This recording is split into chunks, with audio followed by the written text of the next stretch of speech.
goodness. Welcome to The Late Show. I'm Stephen Colbert. I am so happy to be here, and I will pinky swear on that. Absolutely. There it is. Now, for those of you who aren't paying attention, in 1 week, we'll have a new president. In the meantime, in between time, still got a week. In the meantime, President Obama is wrapping things up at the White House. You know, cleaning out his desk, handing over the keys, spackling over the little holes in the Oval Office wall so we can get the security deposit back. Squeeze a little toothpaste in there. It's also a time for goodbyes. So the president had a little reception to say thank you to Vice President Joe Biden and reward him for his service. But I just wanted to get some folks together to pay tribute to somebody who's not only been by my side for the duration of this amazing journey, but somebody who has devoted his entire professional life to service to this country. For the final time as president, I am pleased to award our nation's highest civilian honor, the Presidential Medal of Freedom.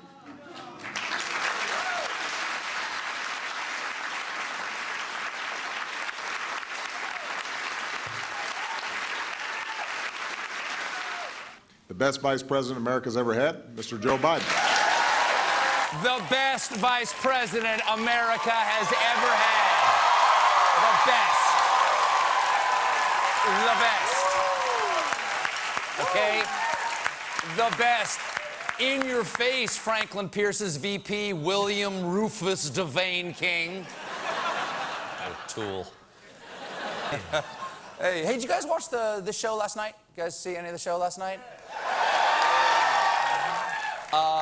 Because if you watch the news also, there's a story going around causing a lot of strong feelings on both sides. Here's the deal.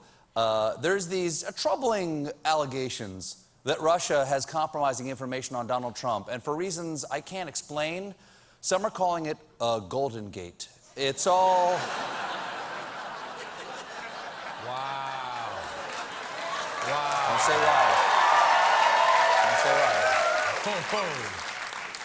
It's all based on this 335 pages of Oppo research that was evidently put together by a British MI6 agent. Now, yesterday we didn't know his name, but today we know his name is Steele. Christopher Steele.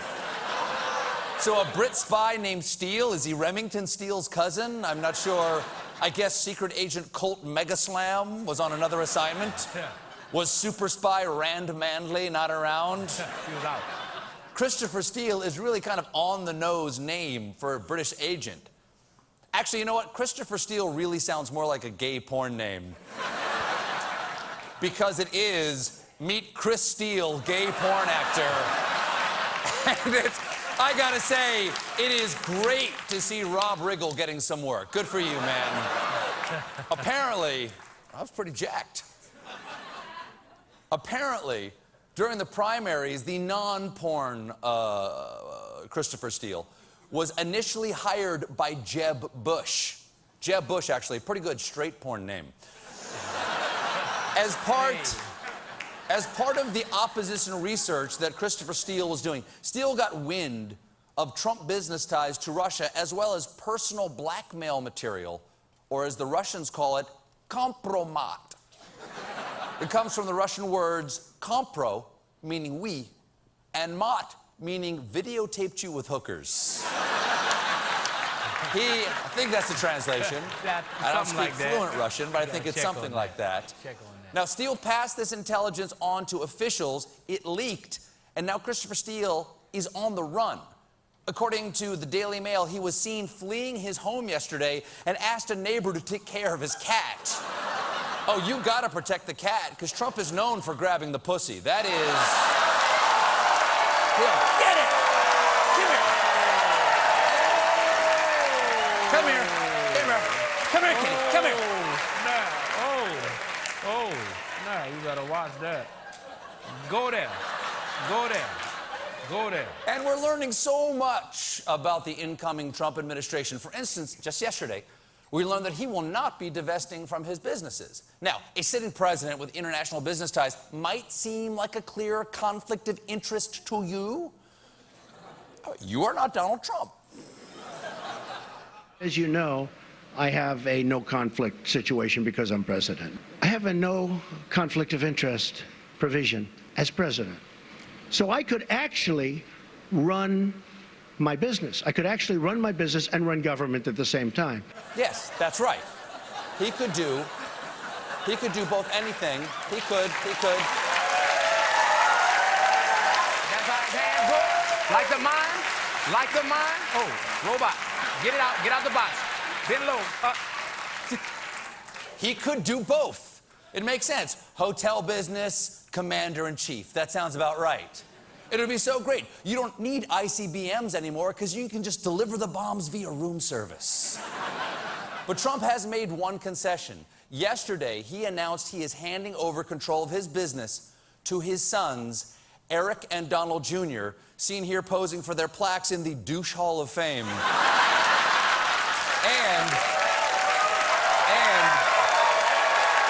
So, congratulations. First ballot. Absolute first ballot on those guys. Incredible.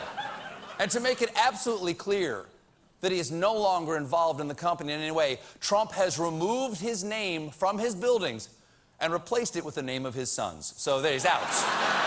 Trump didn't just claim he was turning over his company to his sons. There were visual aids. These papers are just some of the many documents that I've signed turning over complete and total control to my sons.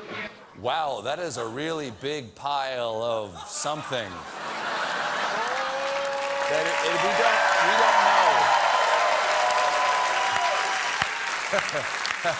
we don't know what it was because reporters were not actually allowed to look at any of the documents he brought, possibly because the folders containing his business plan appeared to be blank. So it's all just political theater. The press conference even had a Best Supporting Actress, Trump's lawyer, Sherry Dillon.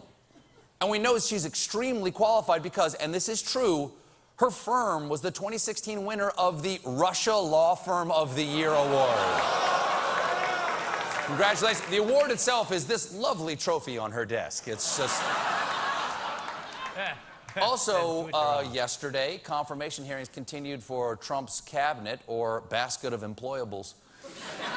In the hot seat was former Exxon CEO and prison guard who didn't see you get stabbed, Rex Tillerson.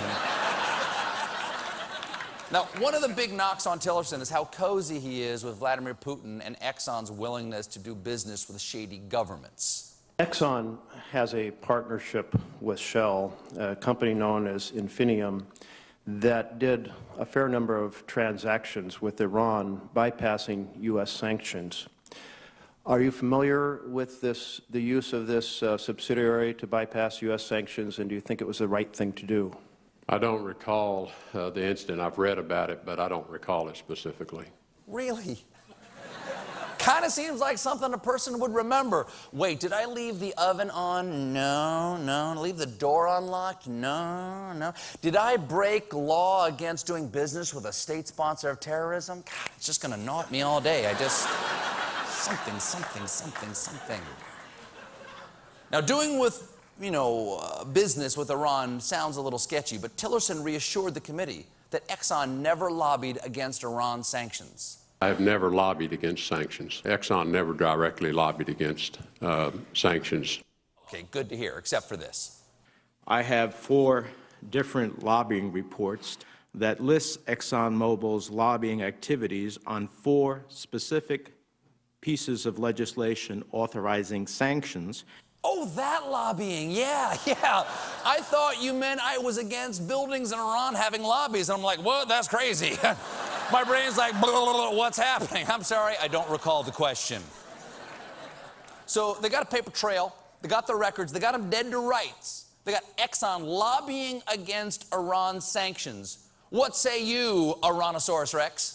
I don't know. I haven't seen the form you're holding in your hand, so I don't know whether it indicates were we lobbying for the sanctions or were we lobbying against the sanctions. Well, that's just what you want in a Secretary of State, a guy who's not sure which side he's on. We got a great show for you tonight. Selleck is here.